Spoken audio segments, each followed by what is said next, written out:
안녕하십니까. 금강대학교 정상교입니다. 오늘은 또 지난 시간에 계속 이어서 윤회에 대한 말씀을 불교의 어떤 그 철학과 종교성과 함께 말씀드리면서 윤회에 대한 이야기를 해보도록 하겠습니다.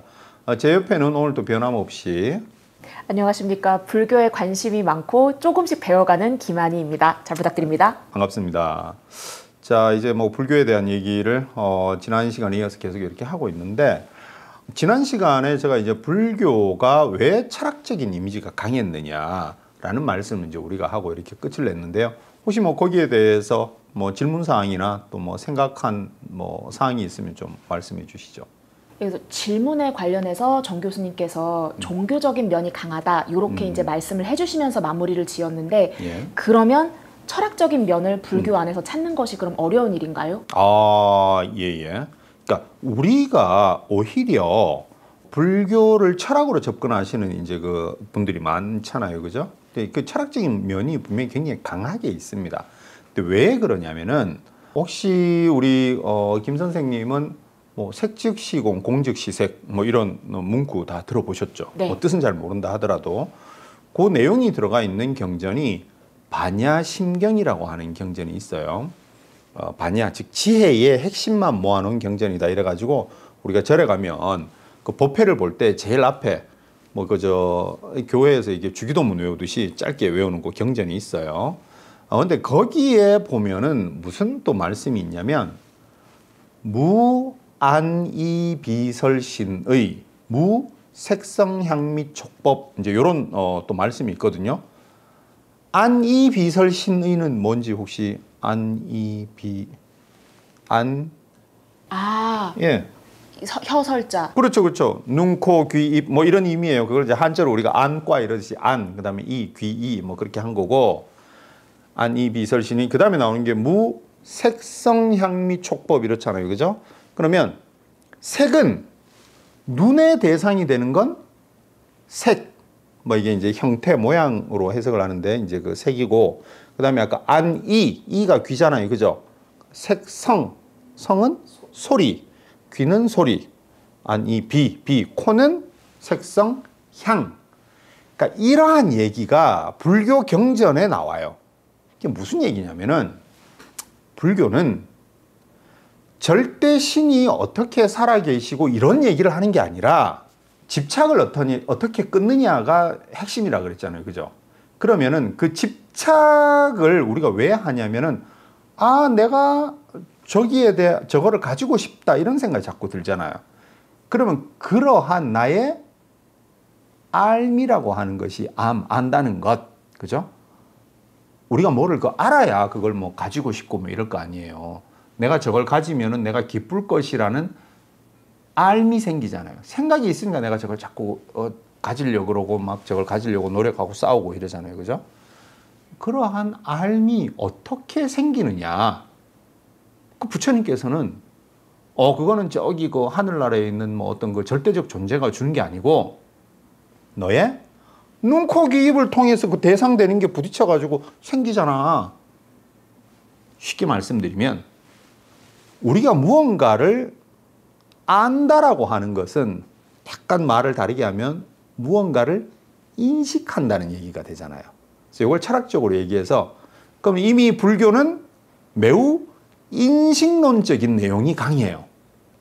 너의 인식, 즉 안다라고 하는 것은 눈, 코, 귀, 입을 통해서 색성, 향미, 촉법이 이렇게 들어오는 게 그게 알미야.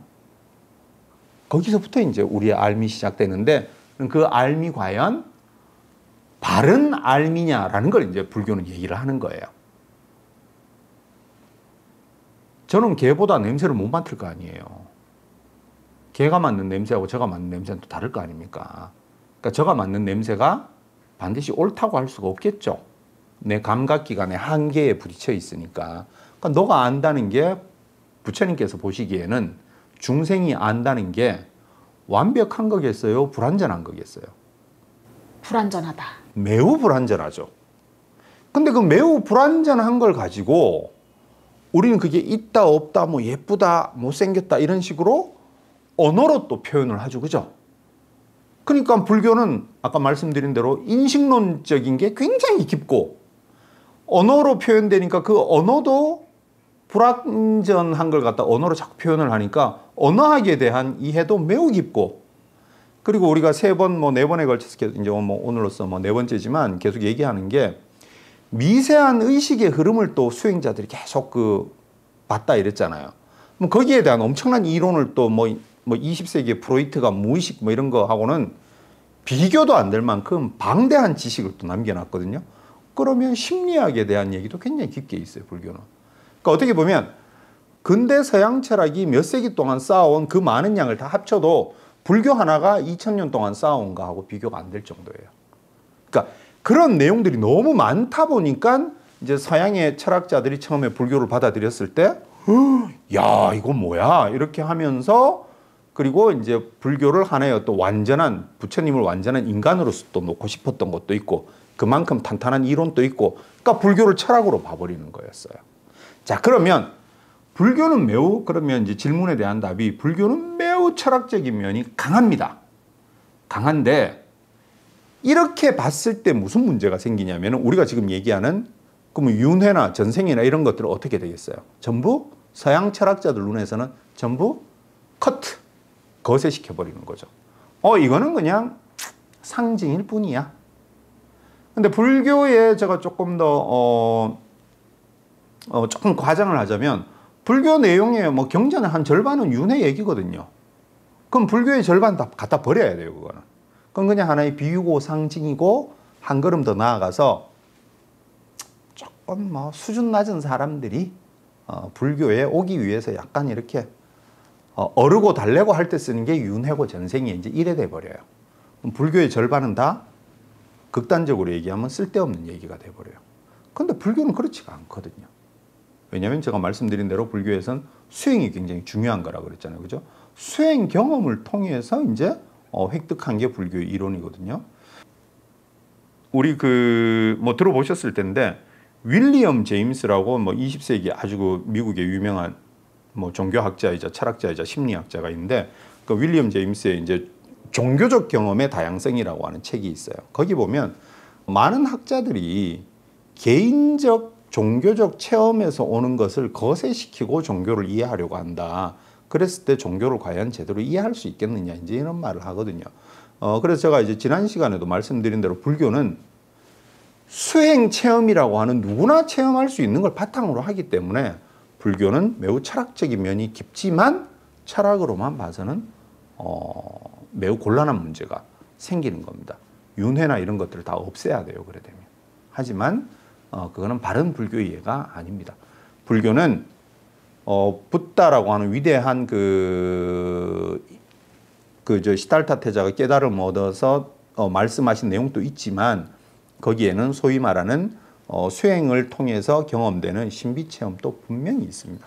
그게 바로 종교성이고, 그것은 붓다 당시부터도 있었던 내용이지, 부처님께서 그냥 철학만 말씀하셨다? 그렇다면 우리가 소크라테스나 공자님한테 뭐 소원 빌고 이런 거 안 하잖아요. 근데 불교는? 불교가 원래 철학이었다면, 그러면 지금 부처님한테 소원 빌고 하는 거는 뭐 불교가 이상하게 변질됐다는 얘기밖에 안 되잖아요. 그건 아니거든요. 그래서 제가 사실은 오늘 여기 우리 불교 방송에 우리 또 3층에 가면 가보셨는지 모르겠는데 또 법당에 부처님을 모시고 있거든요. 저는 오늘 또 와서 부처님 전에 장가 보내주십시오라고 빌고 왔습니다. 왜 웃으시죠? 아니, 그럼 질문이 있는데, 불교 안에서는 그럼 유일하게 지금 해탈을 하신 분이 부처님 혼자뿐이신 걸까요? 아주 그것도 이제 중요한 또 질문을 하셨는데, 그래서 불교는 제가 지난 시간에 우리가 이제 불교도들이 귀해야 될 3가지 보배가 있다 그랬잖아요. 삼보, 그걸 이제 삼보라고 하는데, 불법승 삼보에 귀합니다. 부처님께서 가르친 이 법, 이 법의 원래 범어에 대해서 혹시 들어보셨어요? 말씀드리면 아마 들어보셨다고 할 것 같은데, 다르마라고 들어보셨습니까, 혹시? 다르마를 못 들어보셨으면 혹시 우리가 이제 TV에 이렇게 틀다 보면 수맥 차단 뭐 이런 걸로 유명한 달마대사 들어보셨어요? 달마대사가 뭐 동쪽으로 간 까닭은 뭐 이런 거 있죠. 그 달마라고 하는 말이 인도말 다르마를 소리 나는 대로 쓴 게 달마예요. 예. 그래서 요 다르마가 인도인들이 중국인들이 소리 나는 대로 쓴 게 달마고, 뜻을 갖다가 번역을 한 게 법이라고 이렇게 쓴 거예요. 그러니까 형법, 민법 이런 의미가 아니라 진리라는 의미로 법 이렇게 쓴 건데, 그래서 우리가 불법승 삼보에 기합니다라고 하지만, 그럼 이 가장 앞에 나오는 이 교주가 중요할 것 같지만, 불교에게 있어서 진정으로 중요한 것은 부처님께서 가르쳐 주신 이 진리, 법이 중요해요. 즉, 이 말은 뭐냐면, 우리 김 선생님이나 저도 열심히 공부하고 수행해서 지혜를 갖추면, 그래서 이 부처님께서 발견하신 이 진리를 깨달으면 부처님이 되는 거예요.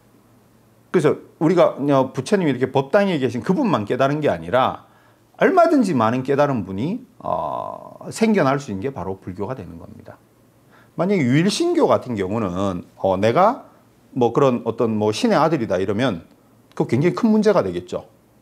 뭐 마녀 사냥을 당한다거나 옛날에, 그죠? 근데 불교는 그게 없어요. 그래서 당신 또 다 깨달아서 붓다가 될 수 있습니다라고 하는 게 이제 불교가 되는 겁니다. 뭐 어떻게 질문에 답이 좀 되셨습니까? 예. 깨달음을 얻으면 누구나 부처가 될 수 있다. 어디 부처 되실 수 있을 것 같습니까? 근데 저는 좀 집착이 많아서 안 될 것 같습니다. 자, 그래서 불교는 분명히 굉장히 철학적인 그 깊은 어떤 철학적인 그 사유도, 굉장히 깊은 철학적인 사유도 이제 물론 축적은 했지만, 거기에만 포커스를 줘서는 안 되고, 불교는 반드시 그 종교성이 그렇게 있습니다. 그렇게 하지 않으면은 우리가 뭐 기복신앙이다, 뭐 소원빈다, 이게 그것만 가지고 불교를 접근해서는 안 되겠지만, 불교를 철학이다 이렇게 봐버리면 그러한 모든 절에서 하는 모든 많은 행위들이 어정쩡한 상태에 빠져버려요. 그럼 뭐 이상하게 변질된 불교냐 이래 버릴 수 있거든요. 그건 절대 아닌 거예요. 불교에서는 그 수행에 들어가다 보면 소위 우리가 평소에 그 느끼지 못한 그런 어떤 소위 뭐 신비 체험이라는 것도 하게 돼요, 분명히. 단 불교에서 수행은 그러한 신비 체험을 하더라도 거기에 집착하지 않고 머무르지 말라는 굉장히 강력한 그 점검을 받게 해요. 그래서 함부로 그런 거 자꾸 집착하지 못하게끔. 그래서 계속 수행을 해서 나가다 보면은 이제 자신의 어떤 지혜도 넓어지고, 보통 그런 조금 이제 여담이긴 한데, 그런 기도 이렇게 좀 하다가 약간의 어떤 자기가 뭐 이렇게 조금 뭐 열렸다 그럴까? 그런 능력을 획득했다고 느끼는 분들이 잘못하면 그런 거 이제 돈벌이에 치중하게 되고 이제 그 이상한 데로 빠지는 경우도 있습니다. 예. 그거는 이제 불교에서 굉장히 경계하는 면이 이제 되는 거예요. 자, 여기까지 이제 제가 이 말씀을 드린 이유가, 불교는 종교다. 종교다. 굉장히 철학적인 면이 깊은 종교다. 그렇기 때문에 윤회나 이런 것을 거세시켜서는 안 된다라는 겁니다. 그거는 깊은 수행을 통해서 알게 된 내용들이기 때문에. 자, 그러면은 오늘은 본격적으로 제가 이제 지난번에 말씀드린 대로 그럼 이제 윤회는 누구도 우리가 기억을 못하고 하기 때문에, 미국의 버지니아 의대 교수였던 이제 이안 스티븐슨 교수가 연구한 전생을 기억하는 아이들이라고 하는 책에 있는 내용을 바탕으로 한번 윤회에 대한 구체적인 얘기를 한번 의학자의 눈에서 바라본 윤회를 한번 얘기를 해볼까 해요. 물론 이 이안 스티븐슨 교수는 아마 2007년도에 돌아가신 걸로 이제 알고 있는데, 이분은 불교도는 아닙니다. 이분은 불교도는 아니고, 말씀드린 대로 이제 캐나다에서 태어나셨고, 정신의학자고, 그런데 이제 미국 버지니아 의대 정신의학과 이제 교수를 이제 지내셨고, 그다음에 이제 그 환생과 생물학 뭐 이런 책도 펴내셨고, 여기 보면 뭔 내용이 있냐면, 우리가 왜 태어나서 몸에 여러 흉터 같은 거 있잖아요. 반점 같은 거. 그것도 전생에 예를 들어서 뭐 이렇게 뭐 칼로 다쳤다거나 그런 게 또 다음 생에 타고 나오더라. 뭐 이런 것도 조사를 하셨어요. 이거는 뭐 불교도 뭐 이런 분이 한 얘기가 아니라 미국의 정신의학과 교수님이 연구한 내용인 거예요.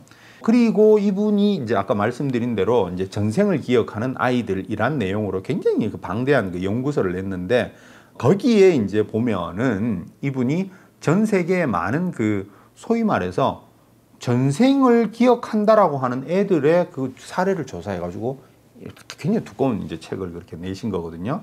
근데 이분이 왜 이런 윤회를 연구하게 됐냐면은 이분이 이제 그 정신의학 정신과 의사다 보니까 사람들이 공포증을 가지고 있잖아요. 우리 김 선생님 혹시 뭐 타고난 어떤 공포증 있으세요? 특별히는 없는 것 같습니다. 특별히 없어요? 저도 뭐 이걸 공포증이라 해도 될는지 모르겠는데 저는 어렸을 때부터 지금 개구리가 그렇게 무서워요. 개구리 이렇게 잡을 수 있으세요? 작은 거? 만지긴 하면. 만져요? 저는 다른 거는 뭐 안 징그럽거든요. 근데 유독 저는 개구리가 그렇게 징그러워요. 근데 어렸을 때 저기 시골에 가기 싫은 이유가 여름에 그 논두렁 한번 걸어가면 개구리들이 놀라서 사방팔방으로 뛰어다니잖아요. 저는 정말 그거 보면 기절할 것 같아요. 글쎄 전생에 뭐 개구리한테 뭐 잡아 먹혔나. 하여튼 전 개구리가 무서워요. 지금도 그래서 개구리 작은 개구리도 좀 만지기 싫어요. 차라리 뱀은 그냥 봐도 괜찮거든요. 개구리는 무서워요. 하여튼 뭐 그것 때문인지 모르겠는데 그래서 이분이 왜 사람들은 특별한 경험이 없어도 우리가 흔히 많이 말하는 그 물에 대한 공포 이런 거 있잖아요. 그죠? 근데 보통 이제 후천적인 어떤 경험에 의해 가지고 물을 싫어하고 이럴 것 같은데 이 사람이 이렇게 보니까 쌍둥이로 태어나도 성격이 다 다르고 어떤 그 가지고 있던 대상에 대한 또 공포심도 다 다르고 그 왜 그럴까? 그리고 또 하나 우리가 뭐 가끔 TV에서도 이렇게 보는 우리 이제 김 선생님처럼 그 여러 나라 외국어를 하는 그런 사례 혹시 보신 적 있으세요? 네. 어린애들이 그런 거 있잖아요. 그죠? 그러니까 이분이 이제 그런 것도 이렇게 연구를 한 거예요. 그래서 보니까 이거는 아무래도 뭔가 후천적인 게 아니라 가지고 온 게 아닐까? 이제 이런 고민을 한 거예요. 이제 이분이. 이제 그러다가 전생을 얘기하는 애들이 있다는 얘기를 이렇게 들은 거예요. 그래서 가서 보니까 한 대여섯 살 정도 되는 애들이 예를 들어서 뭐 이름이 이제 이생에서 이름이 김철수인데 엄마가 철수야 밥 먹자 이러면은 나 철수 아니야 영호야 이제 이러는 거예요. 근데 네가 왜 영호야? 너는 철수야. 이제 이렇게 해서 그런 애들이 있다는 얘기를 듣고 이제 조사를 간 거예요. 자꾸 이제 이런 얘기하면 제가 이제 자꾸 전설의 고향 얘기하는 것 같은데 이거는 미스테리. 예. 그분의 이제 책 그 영어 제목이라서 저기 우리 영어 잘하시는 분이 한번 Reincarnation and Biology: A Contribution to the Etiology of Birthmarks and Birth Defects. 예, 그 한글로 번역하면 환생과 생물학, 그죠? 예, 모반, 즉 흉터죠, 흉터. 모반과 선천적 장애의 인과관계에 대한 기여. 이런 거를 1997년도에 이제 내셨고, 그 다음에 Children who remember previous lives. 전생을 기억하는 아이들, 그죠? 이거는 제가 알기는 연구를 이분이 전 세계에 다니면서 그렇게 전생을 이야기하는 애들이 있다는 걸 알고 굉장히 두꺼운 책을 냈어요. 그걸 좀 더 일반인들을 위해서 쓴 게 굉장히 두껍습니다. 이게 이게 근데 일본에는 번역이 돼 있어요. 근데 우리나라는 아직 이게 완전 완역은 안 돼 있는데 그래서 저는 분명히 이분이 연구자로서 연구한 내용을 말씀드리는 거지 전설의 고향 얘기하는 거 아닙니다. 예, 자꾸 얘기하다 보면 전설의 고향으로 자꾸 오해를 하시는 분들이 있는데 이 책을 이분이 40년 동안 굉장히 꼼꼼한 대면 조사를 통해 가지고 약 2,300 케이스를 여기다가 이제 조사를 하셨어요. 근데 거기에 대한 이제 얘기를 이렇게 하는 건데 그래서 이분이 아까 말씀드린 대로 어떤 그 공포심이나 이런 것들은 단순히 어떤 유전이나 후천적인 결과만은 아니지 않을까라는 이제 얘기를 여기서 이제 이렇게 하십니다. 그리고 그럼 왜 이분이 아이들을 연구 대상으로 했느냐라고 하면은 참고로 제가 이제 이분의 지금 제자가 또 거기 남아서 이 연구를 이렇게 하고 있거든요. 버지니아 의대에서 아마 넷플릭스에서도 뭐 얼마 전에 뭐 그런 또 프로도 제가 본 것 같은데 이분이 이제 애들을 갖다가 연구 대상으로 한 이유가 뭐냐면은 태어난 지 얼마 안 됐어요, 얘들이. 그래서 이제 말을 배우고 이렇게 시작할 때 얘들이 나는 몇 년 전에 어느 동네 누구로 태어났어 이러면은 조사를 할 수가 있잖아요. 예를 들어서 내가 1000년 전에 뭐 한 1500년 전에 신라 경주의 왕자로 태어났어 이러면은 I don't care 저거 어떻게 확인하니 뭐 이러잖아요, 그죠? 어디 귀족집에 태어났다 이러면 우리 김 선생님 뭐 특별히 우리나라에서 어디 가면 야 여기 내 전생에 있었던 것 같은데 이런 동네 있어요? 그러니까 장난으로 그냥 경복궁 가서 뭔가 이런 뭐지? 안 들으면 안 될까요? 아니요, 청나라 상인이 아니었을까? 청나라 상인? 네, 갔다가 팔고 싶다. 아무튼 청나라 상인. 네. 저는 이제 그 조금 나이를 먹고 이제 또 금강대학교를 들어갔는데 금강대 거기가 바로 그 이제 그 옛날에 그 황산벌 바로 거기거든요. 거기가 정처가 있었던 예, 곳. 예, 예. 네. 그 연산 지금 그 연산 그쪽 황산벌. 근데 저도 거기 가서 알았어요. 아 여기가 황산벌이었구나. 저는 이제 국민학교 세대니까 국민학교 6학년 때 수학여행을 경주로 우리는 그때 무조건 갔거든요. 초등학교 때 수학여행 어디로 가셨어요? 저도 국민학교 초등학교 사이여서 6학년 때 경주 그래요? 갔었어요. 예. 그 이제 경주 갔을 때 저는 뭔 느낌을 받았냐면 너무너무 신비스러웠어요. 그냥 모든 게. 그 뭐 어린이 뭐 삼국유사 이런 걸로 읽던 그런 뭐 유적을 보고 너무 신기했거든요. 그래서 너무 즐거웠어요, 그때. 그리고 이제 다시 금강대를 가고 이러면서 저는 이제 전생에 대한 스토리를 만들었거든요. 아마 신라의 병사인데 여기 와서 아마 마지막 그 저기 황산벌 전투 때 여기서 죽었나 뭐 이런 생각도 그래서 다시 금강대로 왔나 뭐 이 생각도 이렇게 했고 제가 또 그 동국대 경주에서도 제가 근무를 했었거든요. 뭐 그래서 하여튼 그런 이제 여담입니다만 이런 거는 확인할 수가 없잖아요. 근데 애들은 대여섯 살 된 애들은 저는 전생에 누구였어요 이러면은 근데 단 이한 박사가 조사를 할 때는 이 아이가 가지고 있는 기억이 굉장히 구체적이어야 돼요. 그러니까 얘들은 구체적인 기억을 가지고 있는 거죠. 나는 무슨 동네에 살았던 아무개예요 이렇게까지 얘기를 하는 애들이 있는 거예요. 그래서 가서 그 동네에 실제로 가서 보니까 당사자나 가족이 아니면 모르는 내용을 얘기하더라는 겁니다. 우리가 이런 건 사실 뭐 TV 어떤 뭐 미스테리 방송 뭐 심야 프로에서나 볼 일이지만 이거는 다시 한번 말씀드리지만 정신의학과 교수가 자기가 그런 사례를 보고 연구한 걸 내어놓은 거예요, 여기는. 물론 여기 이제 한계도 있습니다, 분명히. 한계도 있는데, 그리고 사실 얘가 정말 죽었다가 뭐 살아난지 이건 우리가 확인할 수는 없어요. 근데 단 이분이 연구의 방법을 굉장히 꼼꼼하게 해가지고 썼다라는 데서 이제 의의가 있는 거예요, 여기서. 그래서 그 애가 하는 진술을 통해 가지고 전생의 가족이나 지인을 만나가서 그 기억을 이제 검증을 하는 거예요. 굉장히 꼼꼼하게. 그렇게 하고 반드시 이 애한테나 가족들한테 금전적 보상은 하지 않습니다. 왜냐하면 돈을 노리고 거짓말을 얘기할 수도 있으니까. 그런 걸 다 걸러내 가지고 굉장히 꼼꼼한 이제 그 조사를 해가지고 이제 그 책을 만든 게 바로 이 책이에요. 뭐 이 사람 다시 한번 말씀드리지만 불교도도 아니고 결론적으로 얘기하면 이분은 이제 그런 얘기도 합니다. 내가 조사한 요 뭐 몇 건만 가지고 뭐 윤회가 있네 없네 얘기하기는 좀 쉽지 않다라고 하지만 그걸 읽어보면 정말 이렇게 생생할 수가 있나 이런 느낌이 이제 이렇게 드는데 자 그래서 이분이 조사한 이제 사례가 여러 이제 사례가 있는데 그 중에 이제 한 사례가 이제 어떤 게 있냐면 그걸 이제 잠깐 말씀드리면 1950년대 이제 미얀마에서 태어난 어떤 그 소녀가 있는데 얘는 자기는 어렸을 때부터 나는 북일본 출신이야 이런 얘기를 자꾸 하더래요, 얘가. 그리고 그 더운 지방에서 태어났음에도 불구하고 그 생선을 날것으로 먹는 걸 굉장히 좋아하고 그리고 이분 그 어머니의 꿈에 어떤 그 일본군 병사가 자기한테로 들어와서 나는 너의 자식이 될 거야 뭐 이런 식의 꿈도 이렇게 꿨다 그래요. 그래서 이제 얘는 어린 여자아이인데도 불구하고 그 전쟁놀이 뭐 이런 걸 좋아하더래요. 그래서 알고 보니까 그 동네는 옛날 2차 대전 때 이제 그 일본군 기지가 옛날 일본이다가 동남아시아다 그 지배했었잖아요. 그죠? 그래서 거기 그 일본군 그 기지가 있었는데 거기에 이제 그 공중 폭격으로 그때 많이 이렇게 거기 사람이 많이 죽었다 그래요.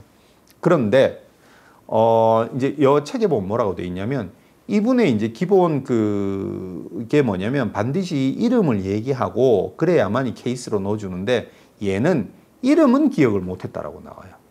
하지만 너무 다른 것들이 생생해서 넣었다라고 하는 이제 얘기는 그 책에 같이 쓰여 있어요. 그 이분이 어쨌든 심리학 박사셨잖아요. 정신의학과 교수님이셨죠. 학술적으로도 기본적으로 이제 인정이 되는 그래서 부분이네요. 그 학술 그 저널의 그 편집장이 뭐 우리도 늘 이제 그 논문에 대한 그 압박을 가지고 살잖아요, 그죠? 그 편집장이 이제 그 보면 뭐 인터넷 찾아보면 이런 얘기를 해놔요. 물론 이거 어떻게 보면 황당한 내용일 수도 있는데 그의 연구 방법이 매우 객관적이기 때문에 내가 실어야 된다라는 얘기도 그렇게 있습니다. 그래서 아까 말씀드린 대로 뭐 이 사람이 진짜 뭐 죽었다 살아났는지 우리가 알 수는 없어요. 얘가 왜 이런 기억을 얘기하는지. 하지만 연구 방법을 굉장히 객관적으로 이렇게 했기 때문에 실어준다. 이제 이런 얘기도 그 편집장이 한 내용이 그렇게 있습니다. 어떻게 뭐 얘기 듣다 보니까 전생 기억이 좀 나십니까? 막 중국어가 좋은 것을 보니까 진짜 청나라 사람이었던 것 같고, 네, 그렇습니다. 또 그리고 1960년대에 태국의 이제 어떤 소년의 어떤 그 케이스인데 아버지가 이제 교장 선생님이셨는데 얘는 전생에 자기가 어떤 동네에서 좀 좋지 않은 죽음을 당했다. 그래서 어디 버려져 있었는데 그 시신이 그 들판에 이제 버려져 있었는데 비 오는 날 지금 이 아버지가 그곳을 지나가는 걸 보고 그를 따라와서 근데 그렇게 해서 그때까지는 아직 그 이 아이의 그 어머니가 임신을 안 했을 상태였는데 그러고 나서 임신이 되었다. 그렇게 해서 이제 태어났다 그래가지고 이 소년의 이제 전생 기억이 이렇게 알려지니까 그 지역 언론에서 이제 보도가 되고 그렇게 했대요. 그게 이제 1965년 3월달 태국 언론에 보도될 만큼 굉장한 센세이션을 불러일으켰고 소년의 기억하고 이제 실제로 그 전에 있었던 그 어떤 그 살인 사건들이 그 사건을 담당했던 어떤 그 경찰들의 어떤 말을 이렇게 맞춰보니까 되게 이제 맞았다라고 하는 그 케이스도 이제 이 교수님이 거기다 이제 써놨거든요. 그리고 또 하나는 이 아이는 아이인데도 불구하고 가끔씩 그 성인들이 하는 어떤 짓을 갖다가 좀 행동을 하는 거나 뭐 그런 것도 좀 있었고 근데 이런 거는 이런 전생 기억이 강한 애들한테 좀 대체로 나타나는 현상이었다라고 합니다. 예, 그리고 또 하나 재미있는 거는 1965년도에 이 소년을 조사를 했는데 그리고 1980년에 이 소년이 18세가 되었을 때 다시 가서 조사를 해보니까 얘는 그 기억이 전혀 없더랍니다. 자기가 어렸을 때 이 전생을 얘기했다는 그런 기억들이. 대부분 크면서 아마 이런 기억을 가지고 있던 그러니까 애들이 크면서 그런 기억을 대부분 많이 잊어먹더래요.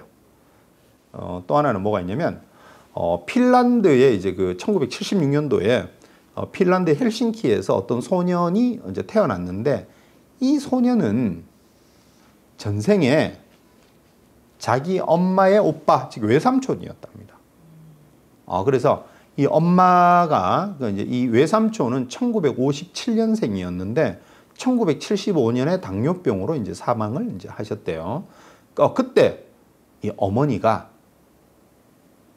뱃속에 애를 좀 뭐 안 좋은 거지만 뭐 하여튼 이제 좀 뭐 지울까 이래 생각을 했는데 그때 꿈에서 오빠가 나타나서 지우지 말아라 그렇게 해서 태어났는데 얘가 이제 태어나서 말을 배우기 시작할 때 자기 이름을 이제 물으면 외삼촌 이름 자꾸 얘기를 하더래요. 얘기를 하고 그 다음에 외삼촌이 어렸을 때고 사진을 이렇게 보여주면 그 발을 이렇게 가르치면 여기 예를 들어서 뭐 제가 이제 그 핀란드어는 못하니까 이 발 아야아야 해 이렇게 얘기해요.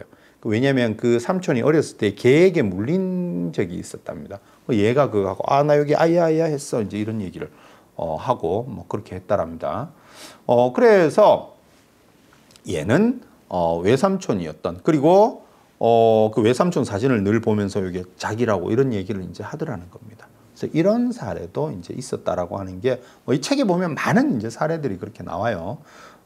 그리고 뭐 또 다른 사례도 있긴 한데 그 뭐 다 제가 소개시켜 드릴 수는 없고, 그래서 이러한 꼼꼼한 조사를 통해 봤을 때도 이 충분히 어떤 그 윤회에 대한 얘기는 이제 있는 것 같은데, 문제는 서양에서는 이제 인도나 이런 불교 문화, 윤회 문화가 남아 있는 데서는 뭐 그렇게 해도 그걸 대수롭지 않게 생각하는데, 딴 데서는 애가 이런 얘기를 하면 우리 애가 왜 이러지 이러고 크게 야단을 치니까 애들이 점점 그 얘기를 안 하게 되는 거죠. 그래서 다른 데서 좀 발견이 안 되는 경우도 있기도 한데, 분명히 인도나 윤회 개념이 남아 있는 동네뿐만 아니라 다른 나라에서도 이런 사례는 상당히 있었다라고 하는 게 이제 이분의 이 책에 나온 전생을 기억하는 아이들, 그 책에 나온 내용들입니다. 다시 한번 말씀드리지만 인터넷에 떠도는 얘기 아닙니다. 이 책에 있는 내용을 제가 말씀드리는 겁니다. 혼자 근거가 있구나 생각했는데 죄송합니다. 그럼 저기 조금 사이드적인 질문이 하나 있는데, 당연히 이미 그 책 제목에서 이미 드러났지만, 혹시 이제 이 이안 스티븐슨 선생님이나 혹시 그분 제자나 혹시 이제 동물의 윤회에 대한 부분들은 전혀 다루시지는 않아요? 동물의 윤회는 제가 알기로는 그건 먼저 한번 봐야 될 것 같은데, 동물의 윤회는 아마 여기는 주로 이제 사람에 대한 얘기만 해도 너무 방대하다 보니까. 그렇죠. 자, 그래서 오늘은 이제 우리가 이제 말씀드렸던, 제가 사실 이걸 하면서도 이걸 어떻게 받아들이실까 좀 걱정을 많이 했는데, 일단 그 연구서에 있는 내용을 바탕으로 일단 케이스까지 이제 말씀을 드렸고, 이제 다음 시간에는 왜 그러면 주로 가족들한테 또 많이 이렇게 다시 환생을 한다거나 이런 게 있는지, 그리고 이분의 조사가 말하려고 했던 게 뭔지에 대해서 말씀드리면서 또 불교에 대한 말씀을 계속 이어가도록 하겠습니다. 자, 오늘 또 들어주셔서 감사하고 여기서 오늘 또 마치도록 하겠습니다. 감사합니다.